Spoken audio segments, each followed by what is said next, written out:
Hi everyone, ચાર ટ્રેકમાં તમારું ફરીથી સ્વાગત છે. નિફ્ટી છે ને એક સોનાના ઈંડા આપનારી મરઘી છે. હવે તમે કહેશો કે અમે પણ નિફ્ટીમાં, બેંક નિફ્ટીમાં કે સેન્સેક્સમાં કામ કરીએ છીએ, પણ અમને તો આ મરઘી ક્યારેય સોનાના ઈંડા આપતી નથી. એકચ્યુઅલી તો અમારું કેપિટલ પણ લઈને જતી રહે છે. તો આ કેવી રીતે સોનાના ઈંડા આપનારી મરઘી સાબિત થઈ? એકચ્યુઅલી આ મરઘી સોનાના ઈંડા આપે છે, પણ એ કોઈ બી રેન્ડમ માણસને કોઈ બી રેન્ડમ વસ્તુ કરવાથી સોનાના ઈંડા નથી આપતી. પહેલું તો તમારા હાથમાં જ નહીં આવે જો તમે કોઈ સ્પેસિફિક પ્લાન લઈને આ મરઘીને પકડવાનો ટ્રાય નથી કરતા. તો એ વસ્તુ શું છે જે તમને આ સોનાના ઈંડા આપનારી મરઘીને પકડવામાં મદદ કરે છે? તો ચલો જોઈએ. હવે આ મરઘી એ જ માણસના કામમાં આવે છે કે જે માર્કેટમાં એક સ્પેસિફિક વસ્તુ લઈને આવે છે. એનો મતલબ કે એક ફિક્સ્ડ વસ્તુ લઈને આવે છે. ફિક્સ્ડ શું છે? તો એક ફિક્સ્ડ સ્ટ્રેટજી હોવી જોઈએ એની. એના ફિક્સ્ડ લોટ હોવા જોઈએ. લોટ એનો મતલબ કે જો એ એક લોટમાં કામ કરે છે તો રોજ એક જ લોટમાં કામ કરવું જોઈએ. એટલીસ્ટ 1 મહિનો, 2 મહિના, 3 મહિના, કોઈ ફિક્સ ટાઈમ માટે. એના ફિક્સ લોટનો મતલબ એ પણ છે કે આજે આપણે 2 લોટ લીધા, કાલે 12 લોટ લીધા, પછી અચાનક જ 50 લોટ લીધા, પછી અચાનક 1 લોટ લીધો. આ રીતે એ મરઘી હાથમાં નહીં આવે. ફિક્સ્ડ સ્ટ્રેટજીનો મતલબ છે કે આજે આપણે આ સ્ટ્રેટેજી પકડી, કાલે પેલી સ્ટ્રેટેજી પકડી, અને મોટાભાગના લોકો જોડે તો કોઈ સ્ટ્રેટેજી જ નથી હોતી. તો આવી રીતે પેલા મૂવીઝમાં તમે જોયું હશે કે તમે રેન્ડમલી કોઈ બી મરઘીની પાછળ ઊંધા છતાં દોડાદોડી કરશો તો એ મરઘી હાથમાં નથી આવવાની. એવી જ રીતે તમારે એક ફિક્સ્ડ સ્ટ્રેટેજી પકડવી પડશે. હવે કઈ સ્ટ્રેટેજી પકડવી એ ઇમ્પોર્ટન્ટ નથી. કોઈ બી રેન્ડમ સ્ટ્રેટેજી યુટ્યુબ પર કોઈ પણ જનરલ વિડીયોમાં જે બતાવે છે દરેક સ્ટ્રેટેજી કામ કરે છે. પણ એક સ્ટ્રેટેજીથી બીજા સ્ટ્રેટેજીમાં કૂદાકૂદ કરવાથી કોઈ સ્ટ્રેટેજી કામ નહીં કરે. અને આપણે તો તમે જાણો છો કે એક જ સ્ટ્રેટેજીથી કામ કરીએ છીએ, અને એ છે 5EMAની મોડિફાઈડ સ્ટ્રેટેજી, જેના વિશે હું વિસ્તારમાં ડિસ્કસ કરી ચૂક્યો છું મારા બીજા વિડીયોઝમાં. અને 1-2 કલાકનો પૂરો ડિટેલમાં ડિસ્કશનવાળો વિડીયો પણ છે. તો કહેવાનો મતલબ કે જ્યારે તમારી જોડે આ એક ફિક્સ્ડ સ્ટ્રેટેજી હશે, પછી એ ફિક્સ સ્ટ્રેટેજી સાથે તમારી જોડે એક ફિક્સ્ડ લોટ નંબર હશે, એટલે તમારા ફિક્સ લોટ સાઇઝ હશે. પછી તમારો એક ફિક્સ ટાઈમ હશે. ટાઈમ એ ફિક્સ ટાઈમ હોવો જોઈએ. એનો મતલબ કે આપણે વિડીયોઝમાં જોયું છે મારા કે આપણે 9:30 થી 11:30 કે એવો એક ફિક્સ ટાઈમ રાખીએ છીએ.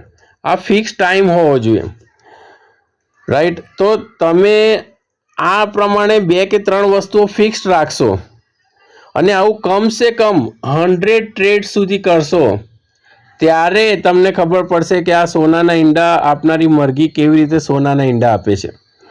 તમને ખરેખર સોનાના ઈંડા મળવાનું શરૂ થઈ જશે જ્યારે તમે આ 4 વસ્તુઓ કરો છો. એક fix strategy, fix lots, fix time અને એટલીસ્ટ 100 ટ્રેડ્સ. એનો મતલબ કે એક લોંગ ટર્મનો વ્યૂ તમારે રાખવાનો છે.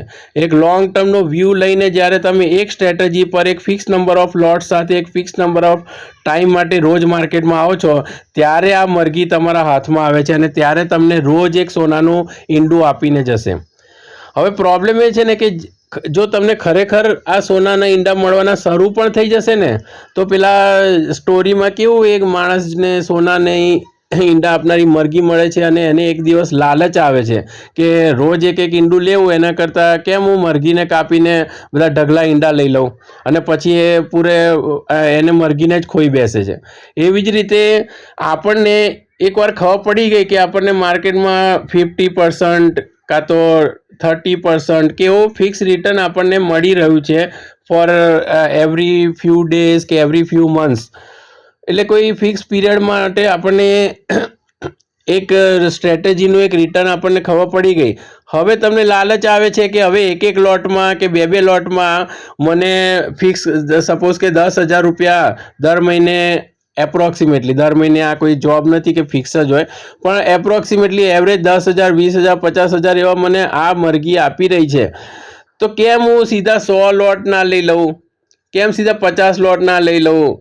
કે હું સીધું એક 10 લાખની લોન લઈને ના આવી જાઉં અને સીધા મોટા 100 લોટ લઈ લઉં અને આજે જ મરઘીને કાપીને એના બધા જ ઈંડા લઈ લઉં. અને આવું કરશો ને તો તમારી પણ હાલત પેલા માણસની જેમ જ થશે કે જેની જોડે એ સોનાના ઈંડા આપનારી મરઘી મળી ગઈ હોવા છતાં તેનું કોઈ ભવિષ્ય બન્યું નહીં. તો કહેવાનો મતલબ કે નિફ્ટી સોનાના ઈંડા આપશે, સેન્સેક્સ, બેંક નિફ્ટી, કોઈ પણ વસ્તુ પકડી લો, પણ કોઈ એક વસ્તુ પકડી લો અને એ સોનાના ઈંડા આપશે તમને અને ડેલી આપશે. પણ ત્યારે જ આપશે જ્યારે તમે એ મેં બતાવી તે પ્રમાણેની fixed strategy, fix time, fix lot અને ફિક્સ માઇન્ડસેટ સાથે આવશો અને ડિસિપ્લિનથી કામ કરશો ને તો નિફ્ટીથી વધારે તમને રિટર્ન આપનારું બીજું કોઈ ઇન્સ્ટ્રુમેન્ટ માર્કેટમાં મળશે નહીં. તો હું આશા રાખું કે તમે જે આપણી 5 EMAની સ્ટ્રેટેજી છે, 5 EMAની સ્ટ્રેટેજી છે એની જોડે એક ફિક્સ લોટ, ફિક્સ ટાઈમ અને 100 ટ્રેડ્સની એક વ્યૂ પોઈન્ટ લઈને એની ઉપર કામ કરો અને પછી એને ટ્રેક કરો, એનો ડેટા ટ્રેક કરો. તમે આઈ એમ શ્યોર કે તમે જો આ લોંગ ટર્મનો વ્યૂ લેશો, કોઈ એક દેહાડી મજૂરની જેમ આજે 100 રૂપિયા મળી જાય, 200 રૂપિયા મળી જાય એવું માઇન્ડસેટ નહીં, પણ એક લોંગ ટર્મ વિઝન લઈને આવશો કે ના મારે 5 વર્ષ 10 વર્ષમાં મારે એક ફાઇનાન્શિયલી ઇન્ડિપેન્ડન્ટ માણસ બનવું છે કોઈ એક ફિક્સ સ્ટ્રેટેજી લઈને, તો આ સ્ટ્રેટેજી તમારા માટે એ સોનાના ઈંડા આપનારી મરઘી બનીને જ રહેશે, એની હું પૂરેપૂરો શ્યોર છું. તો ચલો એક લોંગ ટર્મ માઇન્ડસેટ લઈએ અને એક પ્રોપર બિઝનેસમેનની જેમ કામ કરીએ, ત્યારે જ આ બિઝનેસ આપણને પ્રોફિટેબલ બિઝનેસ બનશે. અધરવાઇઝ તો અહીંયા 90% લોકો જે લોસ કરે છે તેમાંના જ એક માણસ બનીને આપણે રહી જઈશું જો આપણે 50 સ્ટ્રેટેજી ઉપર ટ્રાય કરીશું અને કોઈ ડિસિપ્લિન વગર માર્કેટમાં કામ કર્યા કરીશું.